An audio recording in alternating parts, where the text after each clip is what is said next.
حضرت شہربانو، حضرت زین العابدین اور حضرت زینب سلام اللہ علیہم، ان تینوں کو ایک اونٹ پہ باندھا گیا اور باقی اونٹوں پہ باقی سادات کو، حضور کی شہزادیوں کو باندھا گیا، رسیوں میں جکڑا گیا اور اونٹوں پہ باندھ کر کے کوفے کی جانب آگے آگے شہیدوں کے سر چل رہے ہیں اور پیچھے یہ قافلہ چل رہا ہے۔ اور جب یہ قافلہ وہاں سے گزرا جہاں لاشیں پڑی تھیں، امام زین العابدین 14 سال کے تھے اور بیمار تھے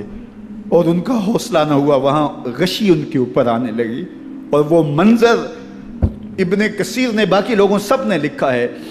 کہ پھر جب ان کی یہ حالت ہوئی تو پھر سیدہ زینب سلام اللہ علیہا، جنہوں نے ابھی تک بڑے حوصلے کے ساتھ ساری مشکلات کا مقابلہ کیا تھا، اب ان کے بندھن ٹوٹ گئے اور آنکھوں سے آنسو بہنے لگے اور سیدہ زینب تھے امام حسین رضی اللہ تعالیٰ عنہ کی لاش پہ کھڑے ہو کے، اور وہ روندی ہوئی لاش، ٹوٹی ہوئی ہڈیاں اور وہ پریشاں بدن، کٹا ہوا سر نیزے کی نوک پہ اور لاش یہ پڑی ہے، تو حضرت سیدہ زینب نے مدینے کی طرف منہ کر کے جو ہے وہ حضور سے فریاد کی، یا محمد آہو، یا محمد آہو، ھذا حسین بالآراء مزمل بالدماء، یا محمد آہو بناتوں کا سبایا۔ یا رسول اللہ، اے پیارے آقا، یا جد آہو، اے ہمارے نانا محترم، یہ دیکھیے آپ کا حسین پڑا ہوا ہے، بدن سے کپڑے اتار لیے گئے، خاک ہوائیں اڑا رہی ہیں اور اس کے اوپر چادر جو ہے وہ مٹی کی پڑ گئی ہے، حضور آپ کی اولاد کاٹ دی گئی، اور پھر کہا بناتوں کا سبایا، حضور دیکھیے آپ کی بیٹیوں کے ہاتھ باندھ دیے گئے ہیں، اونٹوں پہ کس دیا گیا ہے، سر شہیدہ آگے آگے چل رہے ہیں، اور حضرت سیدنا امام حسین کا آگے آگے سر ہے۔ راستے کے اندر ایک جگہ آئی، رات گزری اور ان کو اتارا گیا۔ رات کا موقع تھا، ایک خاتون آئی اور اس نے کوئی کھانا پیش کیا ان کو اور کہا کہ میں کسی زمانے میں حضرت سیدہ فاطمہ الزہرا کی نوکری کیا کرتی تھی، ان کی لونڈی تھی، ان کی کنیز تھی، اور آج مجھے پتہ چلا کہ آپ لوگ گزر رہے ہیں، تو میں نے کہا کہ میں اپنی مخدومہ کے خاندان کی خدمت کروں۔ اور پھر اس نے کہا کہ اس وقت سیدہ کی گود میں ایک 6-7 ماہ کی بچی تھی جس کو زینب کہا کرتے تھے، تو سیدہ زینب نے کہا کہ اماں اگر پہچانتی ہو تو وہ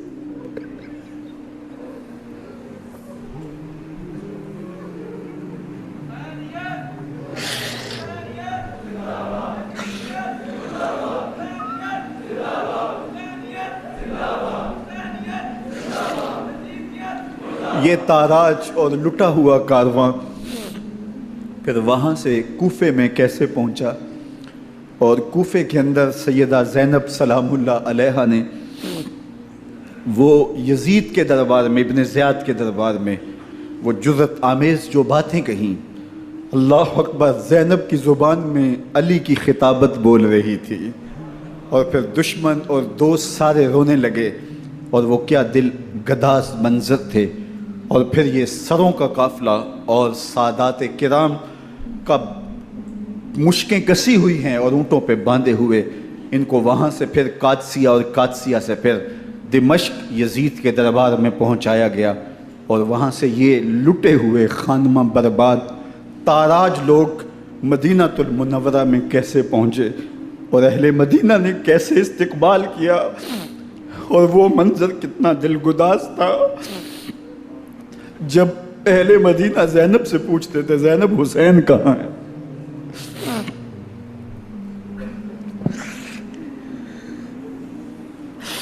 بے مروت بے وفا تیرا بھی کیا افسانہ ہے، جس نے اپنی ہی شمع کو گل کیا تو وہ پروانہ ہے۔ اپنے پیغمبر کے شہزادوں کو اور اپنے پیغمبر کی شہزادیوں کو جو دکھ اس امت نے دیے، یہ کائنات کی ایک انوکھی داستان ہے۔ اللہ ہمیں اسوہ شبیری پہ عمل کی توفیق عطا کرے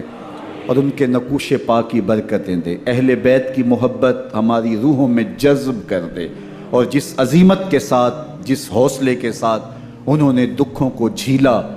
جو دہکتی آگ کے شعلوں پہ سویا وہ حسین، جو جواں بیٹے کی میت پر نہ رویا وہ حسین،